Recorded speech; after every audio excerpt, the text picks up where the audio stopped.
Assalamualaikum. Kalau yang dokter dan ahli kesehatan mestinya udah pada paham nih ya. Tapi semoga saja video ini tetap bermanfaat. Seenggaknya bisa di-sharing kepada handitolan yang awam. Daripada kalian ngomong sendiri kan ya. Berulang dan berulang capek tuh.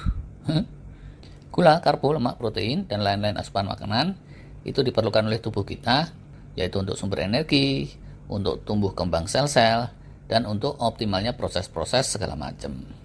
Nah, terkait gula karbo, kalau kurang asupan kita kredit, tapi kebanyakan pun jelek. Kita jadi cepat usur, cepat tuir, cepat melintir. Soal melintirnya nggak tahu, ding. Kalau gula karbo pas-pasan, begitu masuk ke aliran darah, jebret-jebret-jebret, diproses, jadi sumber energi, selesai urusan. Clean and clear. Tapi, kalau asupan berlebih, lah ini ada beberapa masalah besar yang kita akan hadapi. Gajah juga besar, tapi kali ini yang kita bahas bukan soal marga satwa, ini soal masalah. Masalah besar pertama, seperti yang kita pernah ulas berdasar gembar-gembornya Profesor Lustig, itu masalah fruktosa. Fruktosa ini tidak bisa langsung dioptimalkan jadi sumber energi, dia mesti dipecah dulu di liver. Kalau overdosis, lah livernya jadi kewalahan, jadi nyumpel oleh fatty liver, dan bisa macet. Kalau macetnya macet total, ini lebih ngeri daripada macet mudik kemarin yang terjadi gara-gara kebijakan one way dan ganjil genap. Kok malah kesono. Sorry. Ibaratnya nih alat potong rambut atau alat potong rumput. Saat dia bersih, celing, pemotongan bisa efektif. Tapi kalau dia sudah gubel oleh berbagai kotoran, kesumpelan apa segala macam, kerjanya kurang efektif dan bahkan bisa macet juga.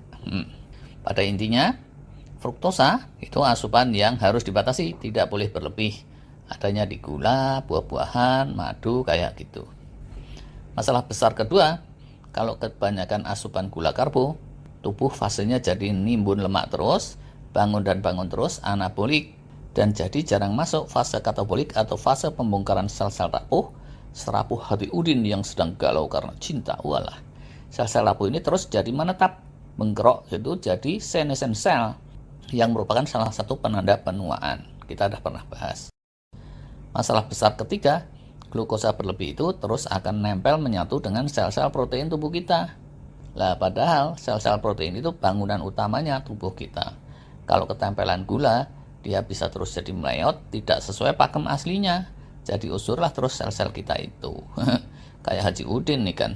Kalau murni seapa adanya dia, walau palanya rada peyang dikit, itu oke aja. Tapi begitu dia ketempelan oleh arwah siluman embek, bisa jadi cerita film horor ini urusannya. Wah, sorry. Ini ilustrasinya kok nggak nyambung nih. Ibaratnya kayak mangga mengkel gitulah ya. Kalau makin banyak kadar gulanya, ya udah malah jadi nyunyut, terus rusak, menua, membusuk. Nah, karena itulah kalau kita sering dalam keadaan gula tinggi, dipastikan oleh para ahli kita jadi cepat usur, cepat tua. Dan untuk melihat hal itu, melihat segimana keganggunya sel-sel tubuh kita oleh glukosa berlebih, salah satu caranya di zaman kekinian itu pemeriksaan hemoglobin A1C namanya, atau HbA1c di laboratorium. Jadi ya, kalau cek gula darah puasa gitu, atau gula darah yang biasa itu kan ngecek kadar sesaat. Tapi kemarinnya gimana, beberapa bulan yang lalu seperti apa, ya pakai HbA1c itu tadi. Dia bisa memotret jangka agak panjang, sekitar 2-3 bulan terakhir. Itulah kira-kira. Hb atau hemoglobin darah itu umurnya kan sekitaran 120 hari gitu menurut penelitian, atau 3-4 bulanan. Habis itu dia meluruh, muncul yang baru lagi. Terus seperti itu. Nah, jadi kalau dalam aliran darah masih banyak ditemukan hemoglobin yang ketempelan glukosa, artinya setidaknya selama 3-4 bulan terakhir itu kadar gula relatif tinggi terus. Kalau tinggi kelewat tinggi, itu diabetes beneran dan bahkan komplikasi menjadi-jadi. Sebaliknya, kalau sekarang tinggi, terus 3-4 bulan kemudian setelah diterapi dia menurun, artinya kadar gula jangka panjangnya membaik dan gula tingginya bergerak mereda, artinya treatmentnya itu manjur. Treatment dan terapinya pakai apa? Ya mestinya diarahkan oleh para dokter. Dan di masa kini, selain pakai obat dan olahraga, itu banyak dikombinasi dengan restricted eating atau intermittent fasting seperti yang sering kita ulas. Nah, kalau ada yang tergelitik, iseng mau ngecek sendiri HbA1c, gimana ini? Bisa apa enggak? Nah, bisa banget, gampang. Tapi disclaimer dulu nih. Kanal ini bukannya sifatnya bagian memberikan rekomendasi, kami ini sekedar kanal reportase. Demi amannya, kalau yang mau praktekin sebaiknya konsul aja dulu sama dokter, yaitu dokter profesional beneran, bukannya dokter cinta, apalagi cinta karet. Mulur itu kalau karet. Walah. Tapi kalau ditanyain ngecek HbA1c itu ruwet apa enggak, sama sekali tidak ruwet. Tinggal datang ke lab, diambil darah, yaitu dari lengan, udah aja gitu, selesai. Hasilnya akan keluar dalam beberapa hari, tergantung labnya juga sih. Nggak perlu puasa dulu sebelum ambil darah, apalagi mesti nunggu lebaran segala, terus maaf-maafan halal bihalal, itu tidak perlu. Kalau tetap pengen sih ya boleh aja sih, iseng bener. Ongkosnya berapa? Beberapa lab yang terkenal itu narik ongkos sekitaran 200 ribuan saja, lebih sedikit. Nggak murah pingit, tapi kalau dibilang mahal, ya nggak juga lah.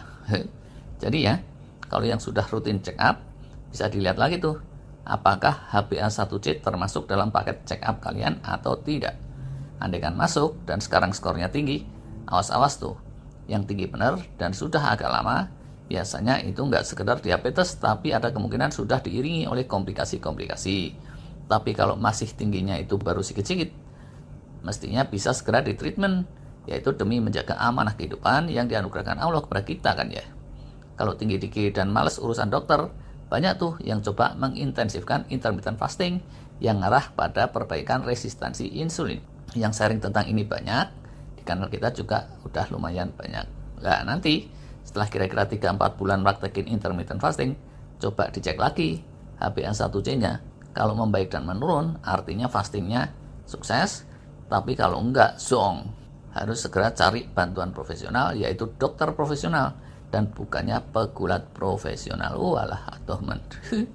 Sebaliknya, kalau levelnya rendah dan rendah terus, berarti pola hidup dan pola makan kalian dah lumayan bagus tuh.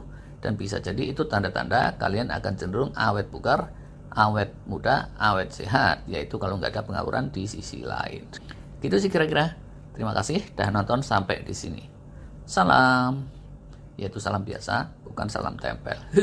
Upil sih biasanya itu kalau nempel sembarang tempat. Walah.